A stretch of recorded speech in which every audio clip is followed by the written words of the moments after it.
So yeah, we can start out with that, and then anyone else that wants to be involved in this, we'll develop a photo tree.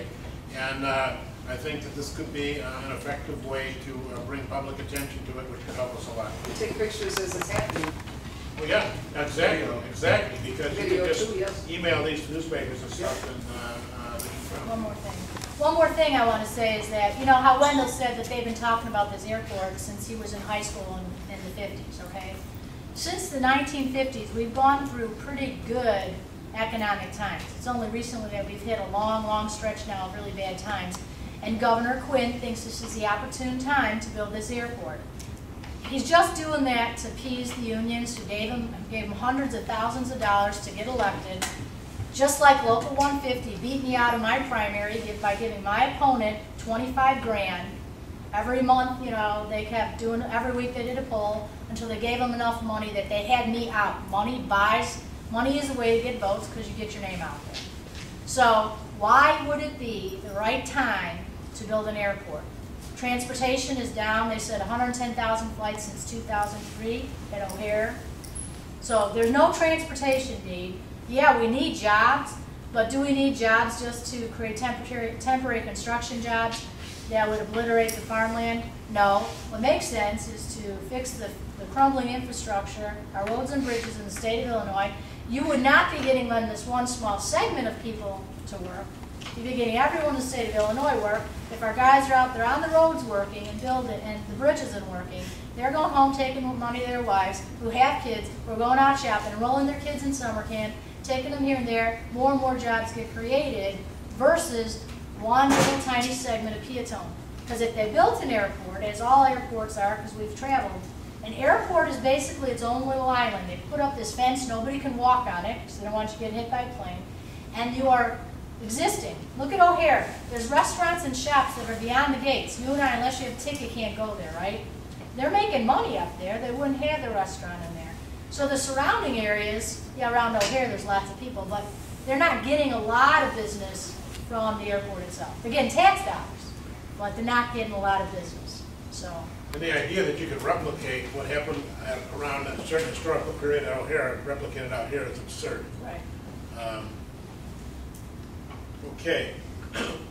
Another piece of information was in the news recently from Susan Shea, Director of Aeronautics for IDOT. She was speaking at a couple of different business meetings. One of them was at the Chicago Southland Economic Development Group, which is right for airport. She says, this is on March 23rd, that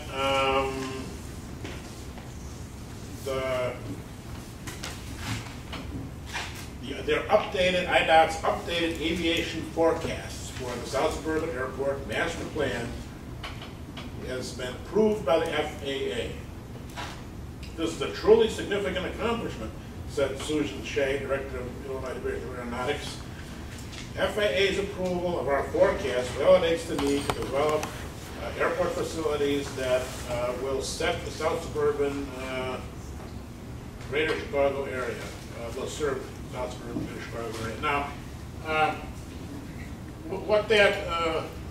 what she's talking about is a small piece in a huge master plan, and the FAA almost never challenges information like that.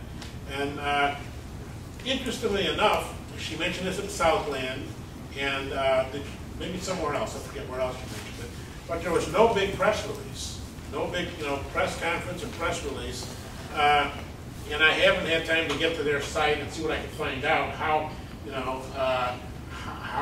uncategorically they accepted their plan.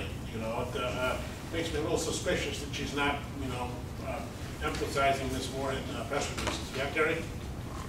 Last week it was in the front page of that Indiana paper.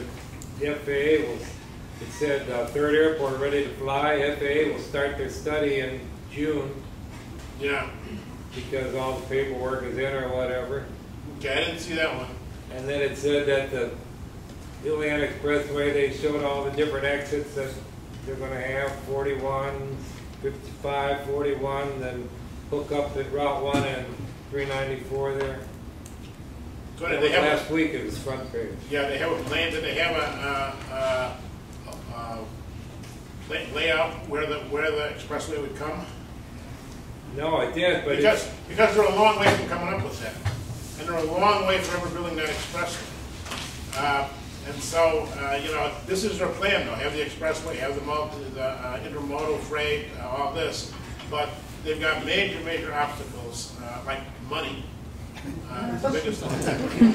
And so the boosters can, you know, boost, and you know, we've been, you know, out at meetings at Governor State University in 13, 14 years ago with big glossy charts and airplanes landing and pictures and everything else. You know, at Peotone in 2001, you know, they were showing us that planes would be landing there by 2001. Well, I look out, you know,